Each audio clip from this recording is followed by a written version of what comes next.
கல்லூரி மாணவி பாலியல் வன்கொடுமை செய்யப்பட்டதை கண்டித்து பாஜக எம்எல்ஏ வானதி சீனிவாசன் தலைமையில் ஆர்ப்பாட்டம். வட்டாட்சியர் அலுவலகம் அருகே கைகளில் தீப்பந்தங்களை ஏந்தி அரசுக்கு எதிராக முழக்கம்.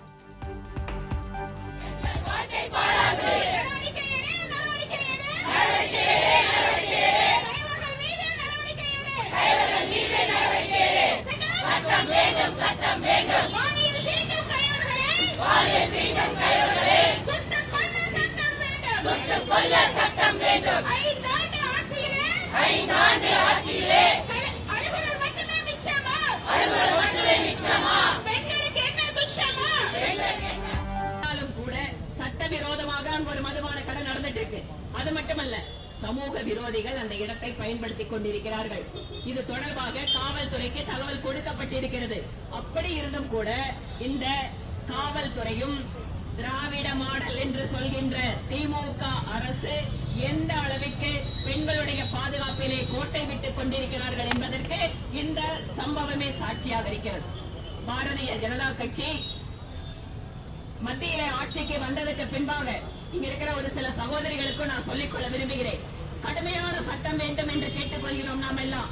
ஆனால் இதற்கு முன்பாக பெண்களுக்கு பாலியல் வன்கொடுமை செய்தால் 7 வருட காலம்தான் தண்டனை அப்படின்னு இருந்ததை அதை உச்சபட்ச தண்டனையாக மாற்றியவர் பிரதமர் மோடி அவர்கள். பெண் குழந்தைகளுக்கு எதிராக என்ன குற்றம் இழைத்தாலும் என்று அதற்கென்று தனியாக ஒரு சட்டம், தனியான நீதிமன்றம், இன்றை விரைவாக நீதி கெடுக்கக்கூடிய பல்வேறு விஷயங்களை மத்தியிலே இருக்கக்கூடிய மோடி அவர்கள் அரசு செய்து கொண்டிருக்கிறது. ஆனால் தமிழகத்திலே என்ன நடந்து கொண்டிருக்கிறது? தமிழகத்தில் பெண்களுக்கு எதிரான குற்றங்கள் 60% 4 வருட காலத்திற்குள்ளாக அதிகரித்திருக்கிறது.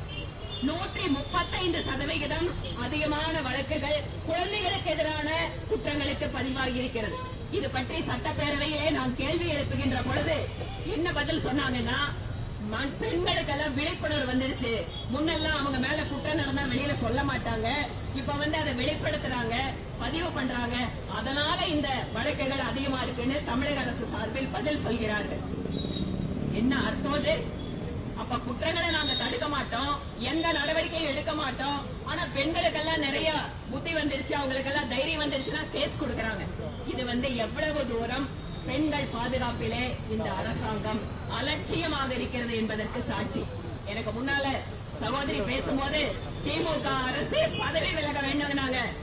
இருக்கிறது இன்னும் 4 மாசம் தாமா, பதவி அவங்க விலகவே வேண்டாம். நாம் பெண்கள் அத்தனை பேரும் சேர்ந்து திமுக அரசை வீட்டுக்கு அனுப்ப வேண்டும். தானே அவங்க பதவி விலகிறதுக்கு இந்த கோரிக்கை எல்லாம் பத்தாது. நம்மளுக்கே இன்றைய கையிலே பெப்பர் ஸ்ப்ரே அந்த சகோதரிகள் எல்லாம் கொண்டு வந்திருக்காங்க. திமுக அரசுக்கு வாக்களித்ததற்கு பெண்களுக்கு பரிசு என்ன தெரியுமா? எங்களை நாங்களே பாதுகாத்துக் கொள்வதற்காக ஒரு பெப்பர் ஸ்ப்ரே வைக்கக்கூடிய அளவுக்கு தான் இன்று தமிழகத்திலே பெண்கள் பாதுகாப்பு இருக்கிறது என்பதுதான் நிதர்சனமான உண்மை. இன்று இந்த மாதிரி கொடுமை கோயம்புத்தூரில் நடந்திருக்கிறது. கோயம்புத்தூர்ல ஏற்கனவே ஒரு சீட்டு கூட கொடுக்காம திமுகவை எந்த இடத்திலையும் மறுவிடாம கொங்கு மண்டலத்து மக்கள் செய்திருக்கிறார்கள். மீண்டும் ஒரு முறை 10க்கு 10 தேசிய ஜனநாயக கூட்டணியிலே இங்கு திமுகவுக்கு ஒரு சீட்டு கோவை மாவட்டத்தில் கொடுக்க கூடாது என்பதற்கு இன்று பெண்கள் சபதம் ஏற்றுக் கொள்வார்கள்.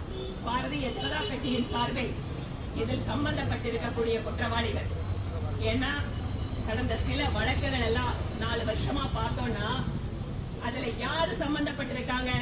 ஆளுகின்ற திராவிட முன்னேற்ற கழகத்தோட நிர்வாகிகள், ஆளுகின்ற திராவிட முன்னேற்ற கழகத்தின் அமைச்சருக்கு நெருக்கமானவர்கள். பல்கலைக்கழகத்தில் மாணவியோட வன்கொடுமையை பார்த்தோம். அந்த மாதிரி இந்த வழக்குகளில் பின்னணியில் இருப்பவர்கள் எல்லாம் திமுக அரசினுடைய ஆதரவு பெற்றவர்களாக இருக்கிறார்கள். இதையெல்லாம் நாம் பெண்களிடம் எடுத்துச் செல்ல வேண்டும். பெண்களுக்கு 1000 ரூபாய் கொடுக்கிறோம், பெண்களை நாங்க கவனிச்சிட்டோம், பெண்களுக்கு இலவசமா பஸ் கொடுக்கிறோம். திரு ஸ்டாலின் அவர்களே, நீங்க பெண்களுக்கு என்னதான் கொடுத்தாலும் இந்த முறை உங்களை வீட்டுக்கு அனுப்பவில் எங்கள் சகோதரிகள் உறுதியாக இருக்கிறார்கள். அதற்காக மக்களிடம் இந்த திமுக அரசு இருக்கின்ற வரை நம்முடைய பெண் குழந்தைகளுக்கு பாதுகாப்பு இல்லை என்பதை நாம் அத்தனை மக்களிடமும் கொண்டு சேர்க்க வேண்டும். பாதுகாக்கப்பட்ட எந்த இடத்திலே அந்த இடத்துல வந்து ஒரு பெண்மணி இருக்கணும் அப்படின்னு சொன்னா அந்த இடத்தில் அவர் மரியாதையோடு சுதந்திரமாக நடப்பதற்கு நாம் அதற்கான சூழலை உருவாக்க வேண்டும் எனவும் வேண்டுகோள் வைத்து திராவிட முன்னேற்ற கழகத்தினுடைய இந்த சமூக நீதி அரசு என்பது முழுக்க முழுக்க பெண்களுக்கு எதிரான ஒரு மாடல் அரசு என்பதை மக்களிடம் கொண்டு சேர்ப்போம். அதே போல இந்த சம்பந்தப்பட்ட வழக்கில் யார் குற்றவாளிகள் என்றாலும் உண்மையான குற்றவாளிகளை மக்களுக்கு எதிர்ப்பு ஜாஸ்தியானா உடனே ஒரு என்கவுண்டர் போட்டு க்ளோஸ் பண்ணலாம்னு நினைக்கிறான். கவர்மெண்ட்டுக்கு எப்பவெல்லாம் மக்களுக்கு பிரஷர் எங்க ஜாஸ்தி ஆகுதோ சென்டிமெண்ட் பார்த்தன உடனே யாராவது சுட்டு பண்ணிட்டா வேலை முடிஞ்சதுன்னு நினைக்கிறாங்க. இதில் எங்களுக்கு தேவை நியாயம், நீதி. உண்மையான குற்றவாளிகள் மீது சட்டப்படி நடவடிக்கை எடுக்க வேண்டும் எனவும் பாரதிய ஜனதா கட்சியினுடைய மகளிரணி சார்பில் தெரிவித்துக் கொள்கிறோம். உடனடியாக இந்த வன்கொடுமைக்காக அன்பு சகோதரிகள் களத்திலே நிற்கிறார்கள். 4 மணி நேரத்திற்குள்ளாக பாரதிய ஜனதா கட்சியினுடைய சகோதர சகோதரிகள் இன்று தெருவிலே இறங்கி போராடி கொண்டிருக்கிறார்கள். அவர்களுக்கும் என்னுடைய வாழ்த்துக்களையும் நன்றியும் தெரிவித்துக் கொண்டு இந்த நிகழ்ச்சிக்காக ஒத்துழைப்பு கொடுத்த மாவட்டத்தினுடைய அத்தனை நிர்வாகிகளுக்கும் என்னுடைய நன்றியை தெரிவித்துக் கொள்கிறேன். நன்றி, வணக்கம்.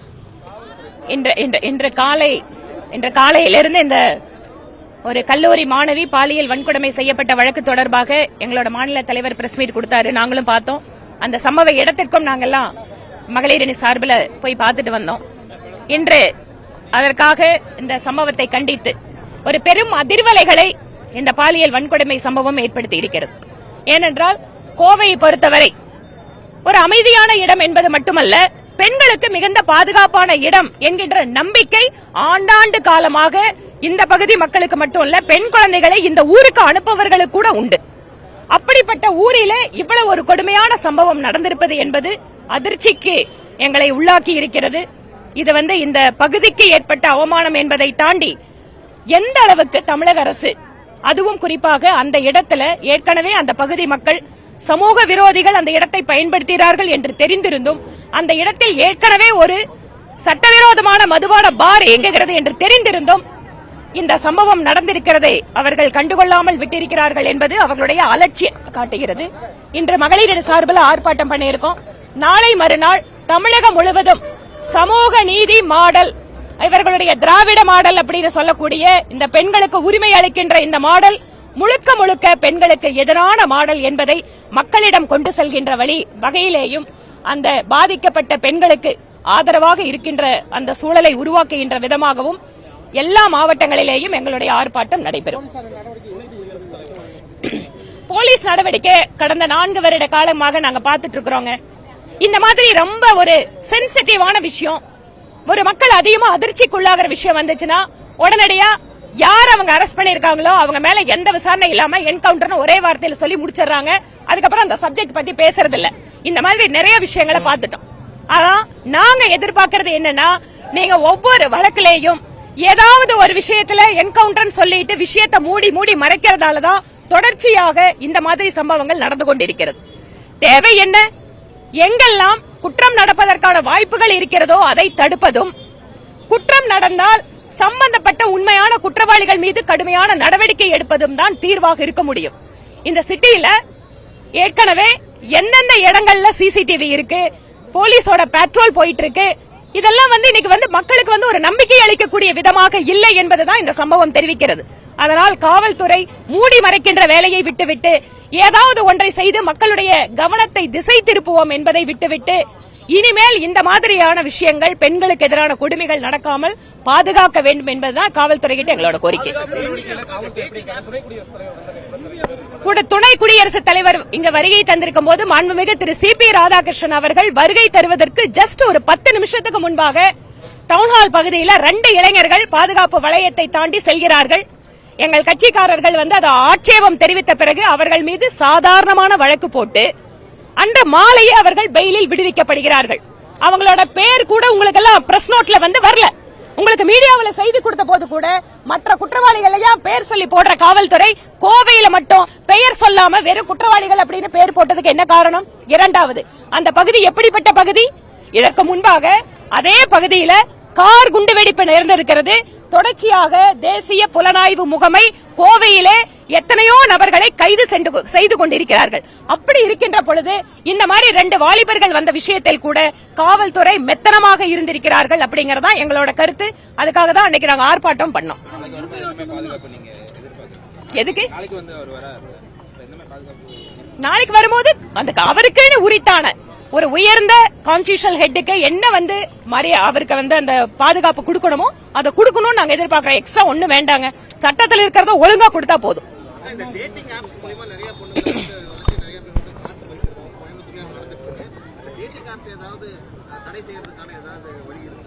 டேட்டிங் ஆப்ல பெண்கள் சூறையாடப்படுவதாகவோ ஏமாற்றப்படுவதாகவோ அந்த மாதிரி கம்ப்ளைண்ட் வந்துச்சுன்னு சொன்னா அதனோட டேட்டாவை எடுத்துட்டு காவல்துறை இதற்காக ஒரு ரெக்வஸ்ட் ஸ்டேட் கவர்மெண்ட்ல இருந்து கொடுத்தாங்கன்னா இந்த ஆப் எல்லாம் அதை பிரிவென்ட் பண்றது சென்ட்ரல் கவர்மெண்டோட ரோல். அது நிச்சயமா அதை செய்யறதுக்கு நாங்க உதவிகரமா இருப்போம். அண்ணா யூனிவர்சிட்டி மட்டும் இல்லைங்க, திருச்சியில ஒரு இன்சிடென்ட் நடந்திருக்கு. அது இன்னைக்கு தற்கொலைங்கிறாங்க. எந்த அளவுக்கு அது உண்மைன்னு தெரியாது. தொடர்ச்சியாக பெண்களுக்கு எதிரான கொடுமைகள் அதிகரித்திருப்பதாக நாங்க ஏதோ எதிர்க்கட்சியா சொல்லலைங்க. சட்டமன்றத்திலே அரசாங்கம் கொடுத்த தகவலின்படி பெண்களுக்கு எதிரான குற்றங்கள் கொடுமைகள் தமிழகத்தில் அதிகரித்திருக்கிறது. அது குழந்தைகளுக்கு எதிரான குற்றங்கள், பெண்கள் மீதான பாலியல் பலாத்கார வழக்குகள் 111% தமிழ்நாட்டில் 4 வருஷத்துல அதிகரிச்சிருக்கு. 135% போக்சோ வழக்குகள் தமிழகத்தில் அதிகரிச்சிருக்கு. 60% பெண்களுக்கு எதிரான வன்கொடுமைகள் அவர்களுக்கு மீதான தாக்குதல்கள் தமிழகத்தில் அதிகரிச்சிருக்கு. என்ன காரணம்? ஆட்சியாளர்களுக்கு டிராமா செய்வதற்கு நேரம் இருக்கிறது. அவர்கள் குடும்பத்தை காப்பாற்றுவதில் காட்டுகின்ற அக்கறையை பெண்களை காப்பாற்றுவதில் அவர்கள் காட்டுவதில்லை. மாண்புமிகு முதல்வர் திரு ஸ்டாலின் அவர்கள் உங்களுக்கு பாதுகாப்பு, உங்கள் குடும்பத்தில் அடுத்ததை யாரை கொண்டு வந்து அரசியல் உட்கார வைக்கிறோம் என்பதை கவனத்தை எல்லாம் விட்டுவிட்டு இங்க இருக்கக்கூடிய பெண்களையும் தயவு செய்து பாருங்கள். பெண்களுக்கு 1000 ரூபாய் கொடுத்துட்டேன்னா உங்க பின்னால வந்துருவாங்க, நீங்க சொல்றத கேட்டுருவாங்கன்னு அர்த்தம் இல்லைங்க. 1000 ரூபாயை தாண்டி எங்களோட பெண் குழந்தைகள் வீட்டை விட்டு வெளியே போனால் அவர்கள் பத்திரமாக திரும்பி வர வேண்டும் என்றுதான் எந்த தாயும் நினைப்பாள். அதை புரிந்து கொண்டு ஆட்சி நீங்கள் நடத்துங்க. இன்னும் இருக்கிறது 4 மாசம் தான் உங்க ஆட்சி. இந்த 4 மாசத்துக்காவது பெண்களுக்கு ஒழுங்கா பாதுகாப்பு கொடுக்கணும்னு கேட்டுக்கிறோம். பெப்பர் ஸ்ப்ரே எந்த அளவுக்கு எங்களுக்கு வாய்ப்பு இருக்கோ அந்த இதை நாங்க கொடுப்போம். எந்த அளவுக்கு வாய்ப்பு இருக்கோ அந்த இடத்துல எல்லாம் கொடுப்போம். பெண்களுக்கு இது சம்பந்தமான விழிப்புணர்வும் கொடுக்கிறோம். நன்றிங்க.